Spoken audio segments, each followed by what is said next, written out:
तो बहरहाल इसका निसाब क्या हुआ, 2 मर्द और या 1 मर्द और 2 औरतें, ये है निसाब गवाही का।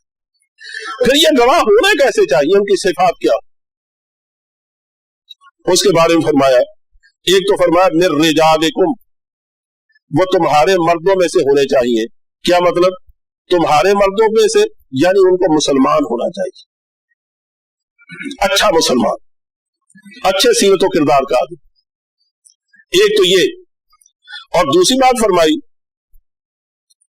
आगे चलकर मिम्मन तरज़ौना मिनश्शुहदा, वो गवाह उन लोगों में से हो जिनको गवाहों में से तुम पसंद करते। अब ज़ाहिर है जब आदमी पसंद करता है किसी गवाह को बतौर मुसलमान के, तो वो पसंद में क्या चीज देखता है कि उसको इंतहाई दयानतदार होना चाहिए, उसको शरीयत का पाबंद होना चाहिए, उसको कबायर का मुर्तकब नहीं होना चाहिए, उसकी शोहरत बुरी नहीं होनी चाहिए। ये बुनियादी सिफात हो उसमें, तो वो गवाह बन सकता है। एक तो यह कि वो मर्द हो, मुसलमान हो, और बुनियादी तौर पर वो तमाम शरई औसाफ का हामिल हो, और किसी कबीरा गुनाह का मुर्तकब होना उसके बारे में मशहूर ना, तब वो गवाही बन सकते देने के काबिल है।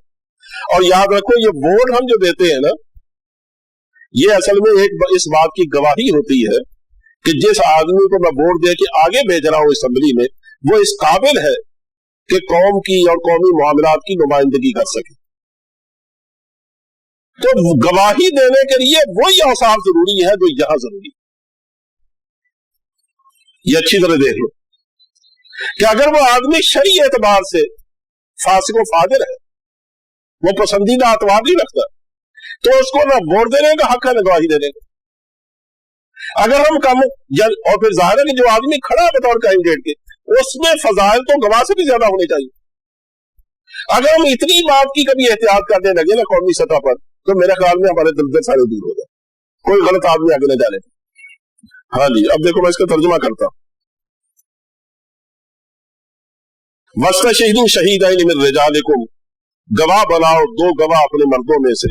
फइल्लम यकूना रजुलैन, बस अगर 2 मर्द ना हो, फरजुलुम ममरातान, तो 1 मर्द और 2 औरतें। मिम्मन तरज़ौना मिनश्शुहदा, इसका ताल्लुक वस्तशहीदू शहीदैन से है, शहीदैन से। वो गवाह कैसे होने चाहिए, वो उन लोगों में से हो जिन गवाहों को तुम पसंद करते हो, यानी जो पसंदीदा अतवार लोग, जिनका किरदार पसंदीदा हो और उनके पीछे कोई बदनामी लगी हुई ना। अंतज़िल्ला हिदाहुमा, ये मुझे फरमाया 2 मर्द अगर नहीं है तो 1 मर्द और 2 औरतें, उनके बारे में फरमाया जा रहा है कि ये कि भूल जाए उनमें से एक, फतुज़क्किरा हिदाहुमा उखरा, तो याद दिला दे उनमें से एक को दूसरी, उनमें से एक दूसरी को याद दिला दे। वला याब शुहदा इज़ा मा दुऊ, हाँ ये फिर घर में 5 बातें शायद अब तक हुई है, 6ठी बात या 7वीं बात कि एक बात ये भी कि जिन गवाहों के बारे में फैसला हो जाए कि इस मामले में ये गवाह है और वो गवाह होना वो कबूल कर ले कि हाँ हम आपके मामले में अदालत में जाकर गवाही देनी पड़ेगी तो मैं गवाही दूंगा,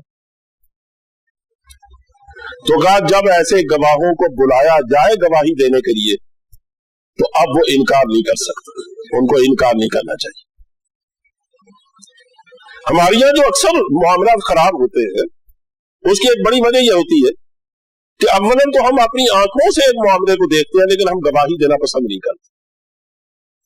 उसकी वजह क्या आगे उसकी वजह आ रही है वैसे कि हमने सिस्टम इस तरह का बनाया है कि जो आदमी मुजरिम है उसको दारोगीर कम होगी, गवाह को ज्यादा खर्चादारी की जाएगी। यानी फर्ज करें मैंने एक अपनी आंखों से एक वाकया देखा, अब इस्लामी नुक्ते निगाह से मेरा फर्ज है कि मैं उसकी गवाही, ये उम्मत मुसलमान इसको गवाह के तौर पर उठाया गया। अब इसके अपने मुआशरे में जराइम हो और उसका आदमी चश्मदीद गवाह हो और वो गवाही न दे तो उसका मतलब अपना हक अदा नहीं करता।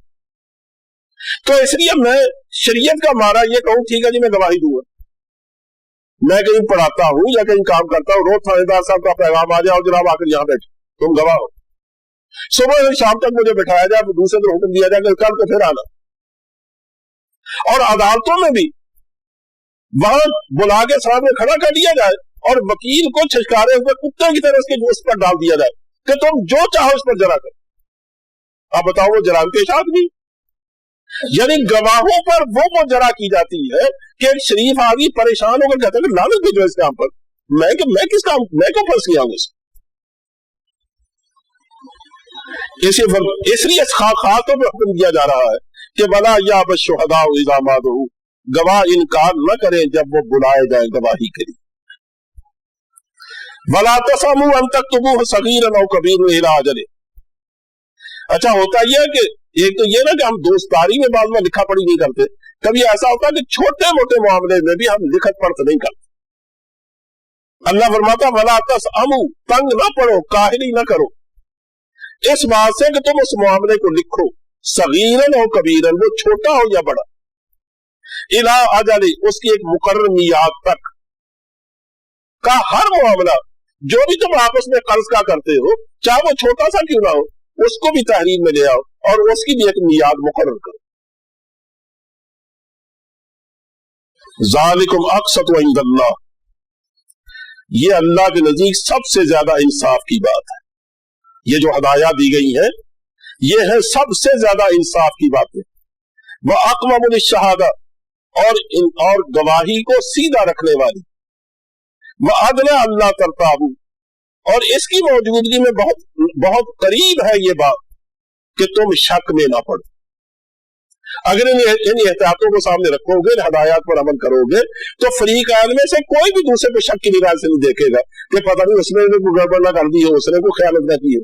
अगर तुम ये एहतियातें मलहूज रखो तो फिर शक की सारी बुनियादें खत्म हो जाती। हाँ, सिर्फ एक इजाजत दी, इल्ला अन तकून तिजारतन हाज़िरतन तुदीरूनहा बैनकुम, मगर यह कि वो सौदा हो, तिजारत सौदा, हाज़िरतन दस्त बदस्त, तुदीरूनहा जिसको तुम आपस में फिराते हो, यानी तुम जो दस्त बदस्त लेन देन करते हो। मसलन मैं दुकान पर गया, मुझे चीनी दे दीजिए, उन्होंने चीनी मुझे थमा दी, पैसे दे दिए, मैंने अपना सौदा ले लिया, उन्हें अपने पैसे दे दिए। कहा इन चीजों को लिखने की जरूरत नहीं। ये तुम रोजाना जो कारोबार करते हो, छोटे मोटे दस्त बदस्त कारोबार करते हो, दस्त गर्दा किस्म का कारोबार, उसमें कोई कर्ज का मामला भी नहीं होता, कोई लंबा लेन देन भी नहीं होता। फर्ज करें कि छोटा मोटा है भी कि चलिए कल आगे पैसे दे जाना, कहा इसको जरूरत नहीं है लिखने की। लेकिन ये कैश मेमो चल निकला हमारे यहाँ, तो ये मैं समझता हूं ज्यादा मुनासिब बात है। यानी शरीयत की असल बुनियाद तो यही है कि लिखा जाना चाहिए। उसे सहूलत के तौर पर यह इजाजत दी कि छोटी छोटी बातें दुकानों पर कहां लिखोगे, लेकिन अगर हर बात कैश मेमो से होती है, जैसे मगरबी मुल्कों में हमारे यहाँ भी होने लगी है, तो ये जाहिर है वो मुआहदे को लिखा ही तो जाता है। तो ये तो शरीयत के ज्यादा मुनासिब।